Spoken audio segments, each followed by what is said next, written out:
नमस्कार दोस्तों आज की वीडियो में मैं बात करूंगा एक ऐसी एक्ट्रेस के बारे में जो खूबसूरती के मामले में लगभग सभी बड़ी एक्ट्रेस को टक्कर देती है। तो एक्टिंग के मामले में सलमान खान से भी 4 कदम पीछे है। मैं बात कर रहा हूं कैटरीना कैफ के बारे में। कैटरीना कैसे इंडिया आई और कैसे वो हिंदी और एक्टिंग ना आने के बावजूद सुपरस्टार बन गई, आज इस वीडियो में बात करूंगा इसी बारे में। कैटरीना का जन्म हुआ 16 जुलाई 1983 को ब्रिटिश हांगकांग में। कैटरीना कैफ टोटल 8 भाई बहन हैं। 3 बड़ी बहनें हैं तो 3 छोटी, एक बड़ा भाई है माइकल। कैटरीना के पिता एक ब्रिटिश बिजनेसमैन थे और मूल रूप से एक कश्मीरी थे जो कई दशक पहले कश्मीर से विदेश जाकर बस गए थे। पिता का नाम मोहम्मद कैफ है और माता का नाम सुजैन, जो कि एक अंग्रेजी वकील है और सामाजिक कार्यकर्ता है। उनका अपना एक एनजीओ है। कैटरीना कैफ के माता पिता का जब तलाक हुआ था तो तब कैटरीना बहुत छोटी थी। इसके बाद सभी बच्चों को इसकी माँ ने अकेले पाला है। हालांकि इसकी जो मदर थी उन्होंने भी इसके पिता से तलाक के बाद में दूसरी शादी कर ली थी।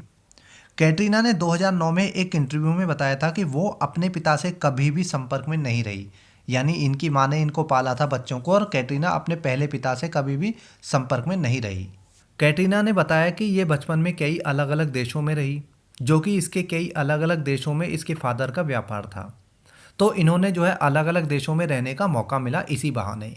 बचपन में अलग अलग देशों में इनका रहना पड़ा था इनको, तो इसलिए इसकी पढ़ाई वो इन सारे भाई बहनों की पढ़ाई किसी स्कूल में नहीं हुई, बल्कि होम ट्यूटर के द्वारा घर पर हुई थी।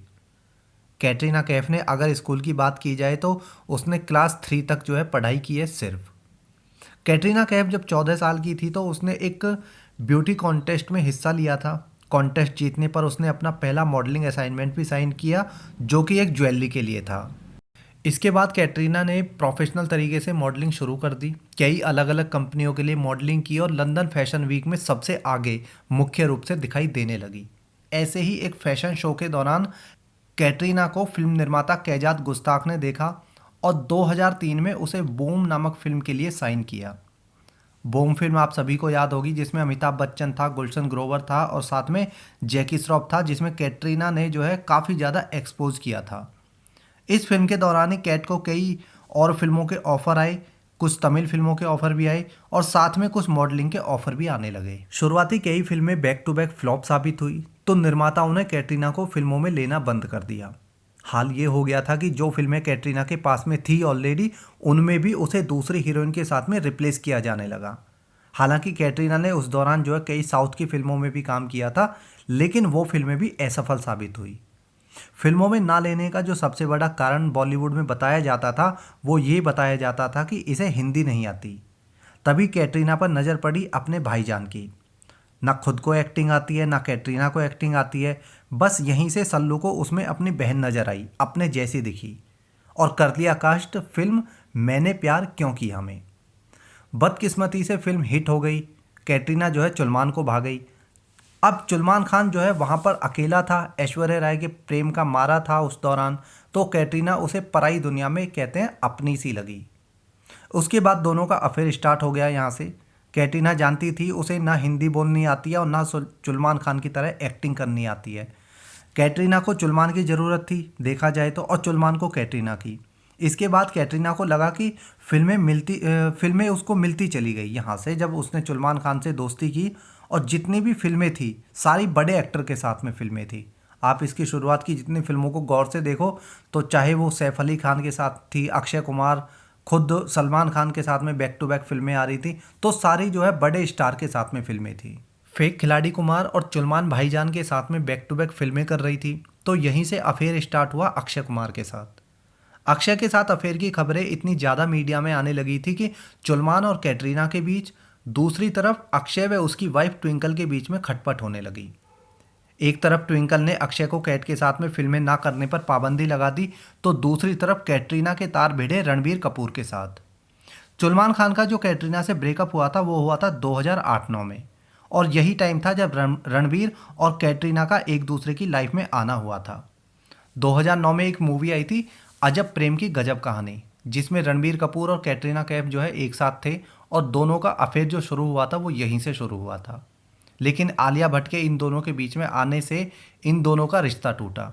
हालांकि आलिया और रणबीर ने अपने जो रिश्ता था वो कई साल बाद में ओपन किया था, जबकि उससे कई साल पहले उन दोनों की जो है स्टार्टिंग हो चुकी थी। रणबीर के बाद कैटरीना फिर से अकेली हो गई। उसे फिर से याद आई चुलमान भाई की। हालांकि चुलमान ने इसकी दोस्ती जो है इन दोनों की कभी टूटी नहीं थी, दोस्ती हमेशा रही थी। उसका कारण मैं आपको आगे बताऊंगा कि इन दोनों की दोस्ती क्यों नहीं टूटती है और क्यों नहीं टूटी थी। हालांकि फितूर मूवी के दौरान कुछ समय के लिए कैटरीना का नाम आदित्य रॉय कपूर के साथ भी जुड़ा था, लेकिन ये रिश्ता जो है बहुत ज़्यादा दिन तक नहीं चल पाया था। आदित्य रॉय कपूर के बाद नंबर आया विक्की कौशल का, और फिलहाल जो है कैटरीना विक्की कौशल के साथ में ही रिलेशनशिप में है, और साथ में जो है उसकी दोस्ती चुलमान भाई से भी है। चुलमान और कैटरीना के अफेयर के दौरान कैटरीना जो है शादी करना चाहती थी, सेटल होना चाहती थी, लेकिन चुलमान को सारे मज़े चाहिए थे बिना शादी के। इसके अलावा एक कारण ये भी है कि इन दोनों का जो रिश्ता था वो वॉयलेंट के कारण टूटा था। सलमान खान सबको पता है कि वो कितना वॉयलेंस करता है अपनी गर्लफ्रेंड के साथ में, इसके लिए वो फेमस भी है। ऐश के साथ में उसने कितनी वॉयलेंस की थी वो भी सभी को पता है। वो अपनी हर गर्लफ्रेंड के साथ में यही करता है। यही कारण था कि कैटरीना जो है धीरे धीरे सलमान भाई से दूर होती गई, लेकिन वह जानती थी कि सलमान से रिश्ता बिगाड़ने का मतलब है अपने कैरियर की बर्बादी। यही कारण था कि कैटरीना ने जो है सलमान के साथ पूरी तरह से नहीं छोड़ा, सिर्फ अपना जो लव था, जो अफेयर था वो ख़त्म किया। दूसरी तरफ अगर बात सलमान खान की जाए तो उसे लड़कियों से रिलेशन बनाने के अलावा, फिजिकल होने के अलावा कुछ नहीं चाहिए। यही कारण था कि कैट और सलमान से जो है अलग होके भी सलमान के साथ थी और आज भी है। इसके अलावा एक दूसरा कारण भी है, जो ये दोनों लव बर्ड्स की तरह अलग नहीं होते हैं। मैंने आपको शुरू में बताया था वीडियो के कि कैटरीना कैफ की जो मदर है वो एक वकील होने के साथ में एक सोशल एक्टिविस्ट भी है, जिसका अपना एक एनजीओ है जो लंदन बेस्ड है। वो जो एनजीओ है वो सलमान के एनजीओ के साथ में इस टाइम पे टाई अप है। आज के समय में सलमान का एनजीओ कौन है, क्या करता है, उसका काम क्या है, ये आपको अच्छे से पता है, और उसमें क्या क्या काले धंधे होते हैं वो भी आपको आज के डेट में हर किसी को पता है। कुछ साल पहले तक कैटरीना की मदर का जो एनजीओ था वो मेल फीमेल दोनों लोगों में डील करता था और एडल्ट लोगों को काम सिखाता था, ताकि वो अपना खुद का छोटा मोटा रोजगार कर सके, छोटा मोटा व्यापार कर सके। यानी ये जो एनजीओ था ये बड़े लोगों को रोजगार के गुर सिखाता था।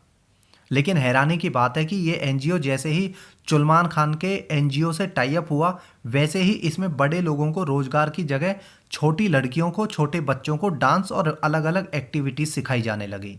यानी ये जो डील करने लगा ये छोटे बच्चों में डील करने लगा। ये एक सबसे बड़ा कारण है जो ये लोग अलग अलग रिलेशन में रह लें तो भी जो है अलग नहीं हो सकते हैं।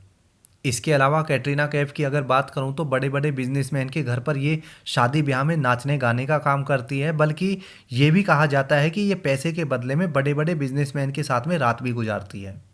ये पर नाइट जो है 2010 में 1.5 करोड़ रुपए चार्ज करती थी, जो 2010 का जो प्राइस इसका ओपन हुआ था। आज की डेट में इसका प्राइस क्या होगा वो आप अंदाज़ा लगा सकते हैं कि बढ़ा है या घटा है।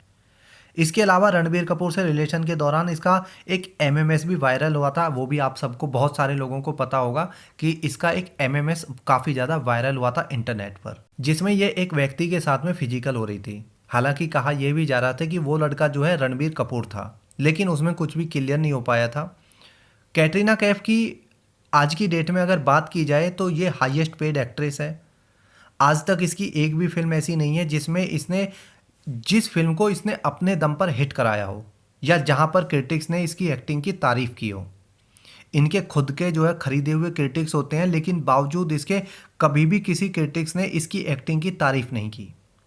बावजूद इसके लगातार इसको फिल्में मिल रही है, इसको काफ़ी मोटी फीस दी जाती है और ऐसे ऐसे शो किया जाता है जैसे ये 18-20 साल की कोई नई नवेली हीरोइन है जो लगातार अपने दम पर फिल्में हिट करा रही हो और दमदार एक्टिंग करती हो। इसको ऐसे शो किया जाता है। इन सब के पीछे सिर्फ एक ही वजह है और वो वजह है एनजीओ, जहाँ से छोटी छोटी बच्चियाँ कहाँ कहाँ गायब हो जाती हैं कुछ नहीं पता, कहाँ कहाँ उनको डिलीवर किया जाता है कुछ नहीं पता।